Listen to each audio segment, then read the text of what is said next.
கர்த்தருடைய பரிசுத்தமான பெயருக்கு புகழ் உண்டாவதாக, மகிமை உண்டாவதாக. நீங்களாம் எப்படி இருக்கீங்க? நான் ரொம்ப நல்லா இருக்கேன். மார்க்கு 15ஆம் அதிகாரம் 25ஆம் வசனத்திலிருந்து பார்க்கலாம். 3ஆம் மணி வேளையில் இயேசுவை சிலுவையில் அறைகிறாங்க.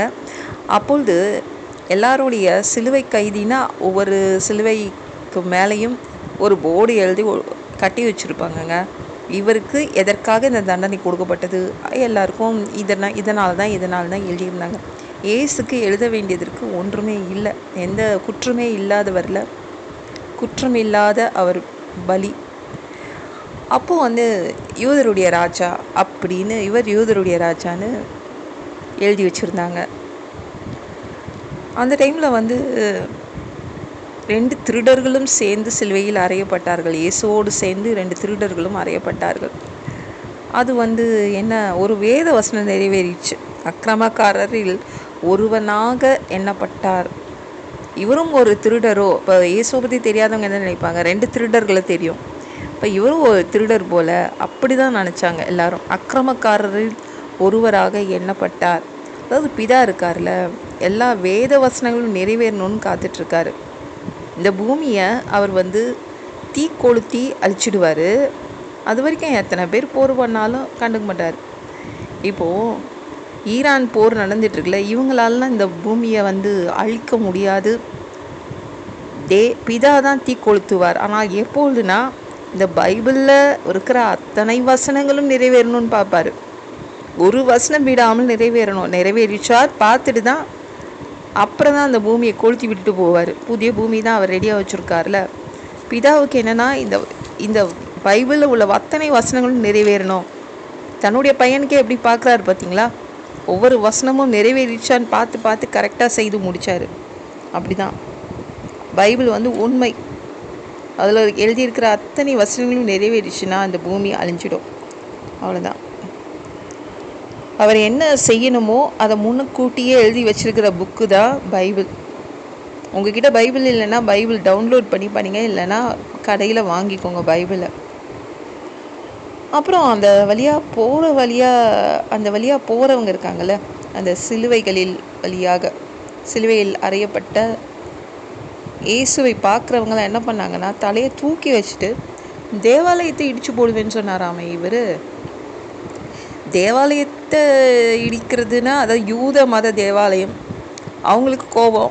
இப்படி மசூதியை இடிப்பேன், இந்த கோயிலை இடிப்பேன்னா கோபம் வரும்ல அந்த மதத்தினருக்கு.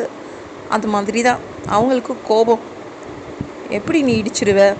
சரி, இப்போ இடிப்பேன்னு சொல்கிறியே, இடித்து 3 நாள்லேயே கட்டிடுவேன்னு சொல்கிறியே, ஒன்றையாவது நீ காப்பாற்றிக்கோ, ஏன் இறங்கி வாயேன் அப்படின்னு கிண்டல் அடித்தாங்க.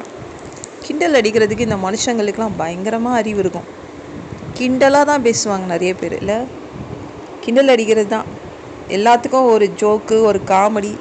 சாக போகிறாரு அவர்கிட்ட போய் காமெடி பண்ணுவாங்க. எந்த இடத்துலையும் காமெடி பண்ணுவாங்க. அதான் மனிதர்கள். அப்படி பேசிட்டு வீட்டில் பேசி அழுதுட்ருப்பாங்க. அவ்வளோ பிரச்சனை இருக்கும்.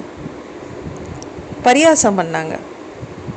இவங்க மற்றவங்கள ரட்சித்தான் தன்னைத்தானே ரட்சித்து கொள்ள திராணி இல்லை அப்படின்னு யார் சொன்னதுன்னா, அந்த வேதபாரகர் பரிசேயர் அவங்களுக்குள்ள கிண்டல் அடித்தாங்க. கிண்டல் அடிக்கிற உலகங்க இந்த உலகம். என் பொண்ணு கூட அவளுடைய ஆஃபீஸ் போரூரில் இருக்குது. போவா. அப்போ பஸ்ஸில் போகும்போது அவள் சொன்னா, அம்மா எனக்கு என்னோட பஸ்ஸில் ட்ராவல் பண்ணவங்க 2 பொண்ணுங்க, அவங்க பேசிக்கிட்டாங்களாம். நான் படித்தது கிறிஸ்டியன் ஸ்கூலு. அது ஒரு பொண்ணு முஸ்லீமா, இன்னொரு பொண்ணு கிறிஸ்டியனா. இல்லை, ஒரு பொண்ணு இந்து, இன்னொரு பொண்ணு முஸ்லீம். அவங்க என்ன பேசிக்கிறாங்களாம், நான் படித்த கிறிஸ்டியன் ஸ்கூலில் பர்தாவே போடக்கூடாது சொன்னாங்க. இன்னொரு பொண்ணு என்ன பேசிக்கிட்டாலாம், குங்குமம் போட்டே வைக்கக்கூடாது சொன்னாங்க. எந்த ஒரு கிறிஸ்துவ ஸ்கூல்லையும் அப்படி சொன்னதே இல்லைல்லம்மா. எந்த சட்டமும் இல்லை. கிறிஸ்டியன் ஸ்கூலில் அப்படிலாம் சொன்னதே கிடையாது.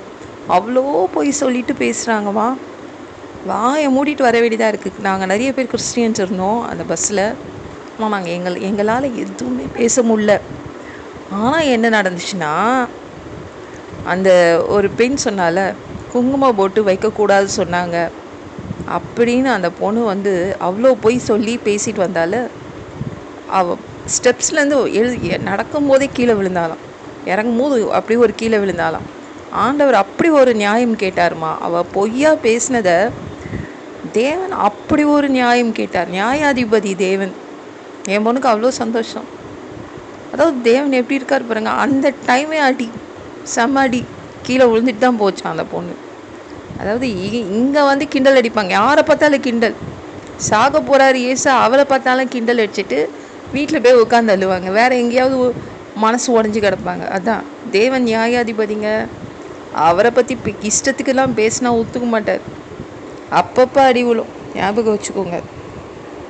அப்புறம் வந்து இவங்கெல்லாம் ரொம்ப சந்தோஷப்பட்டுக்கிறாங்க. இவரை வந்து சிலுவையில் தொங்க விட்டுட்டோம், அவ்வளோ சந்தோஷம்.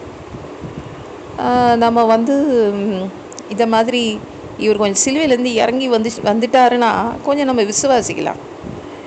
அப்போ இஸ்ரவேலுக்கு இவர் ராஜா தான் நம்ம நம்பலாம் அப்படின்னு பிரதான ஆசாரியர்களும் வேதபாரர்களும் பேசிக்கிட்டாங்களாம். சிலுவையிலிருந்து இறங்கி வரட்டும் என்று அவங்க சொல்லி கொண்டார்களாம். அப்போ அவ்வளோ கிண்டல். ஆனால் கூட இயேசுவோடைய மனசை எவ்வளோ உடஞ்சிருக்கோம்னா அமைதியாகவே இருந்தார்.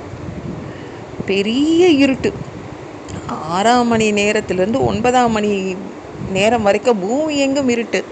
அதுக்கப்புறம் யாராவது வந்திருப்பாங்க கிண்டல் அடிக்க? அவ்வளோ இருட்டு. யார் வந்திருப்பான் அந்த பாதை வழியாக? 3 மணி நேரம் அந்த இடத்துல இருட்டு. யாரும் வந்திருக்க மாட்டாங்க. இயேசுவை யாரும் கிண்டல் அடிக்க கூட வந்திருக்க மாட்டாங்க.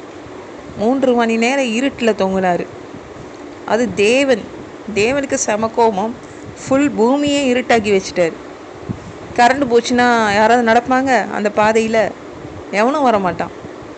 அப்படியே சூரியன் இல்லை, எதுவுமே இல்லை, சந்திரன் இல்லை, அவ்வளோ இருட்டு, கும்முனி இருட்டு. அந்த டைமில் 9ஆம் மணி நேரத்தில் இயேசு வந்து எலோயி எலோயி லாமா சபக்தானி என்று மிகுந்த சத்தமிட்டு கூப்பிட்டார். என் தேவனே ஏன் என்னை கைவிட்டீர்?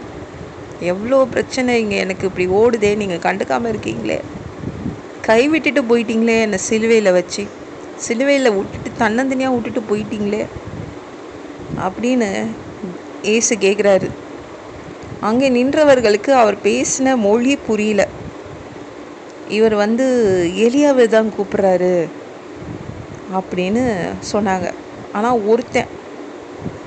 ஒரு பாசக்காரன் ஒருத்தன் இருந்தான். உடனே கடற்காலானை காடியில் தோய்த்து உடனே இந்த கோலில் மாட்டி குடிக்க கொடுத்தான். அவன் என்ன நினச்சானா, இவருக்கு வலி தாங்காமல் இவர் வந்து கத்துறாரு அப்படின்னு கோலில் மாட்டி கொடுத்தான். அப்போ மற்றவங்க என்ன சொல்கிறாங்க, இல்லை எலியா இவனை காப்பாற்ற வருவான், பார்த்துக்கலாம், கொடுக்காத, எதுவும் கொடுக்காத அப்படின்னு அவனை வந்து ஸ்டாப் பண்ணி வைக்கிறாங்க.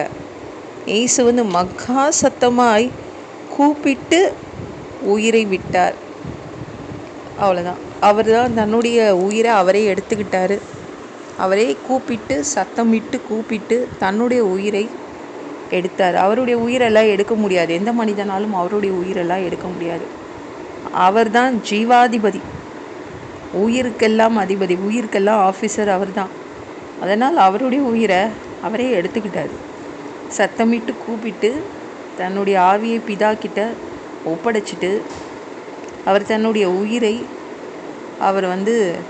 அவரே விட்டுட்டார். இந்த வீடியோ பிடிச்சிருந்துச்சுன்னா மற்றவங்களுக்கு ஷேர் பண்ண மறக்காதீங்க. கர்த்தர் தாமே உங்களை ஆசீர்வதிப்பாராக.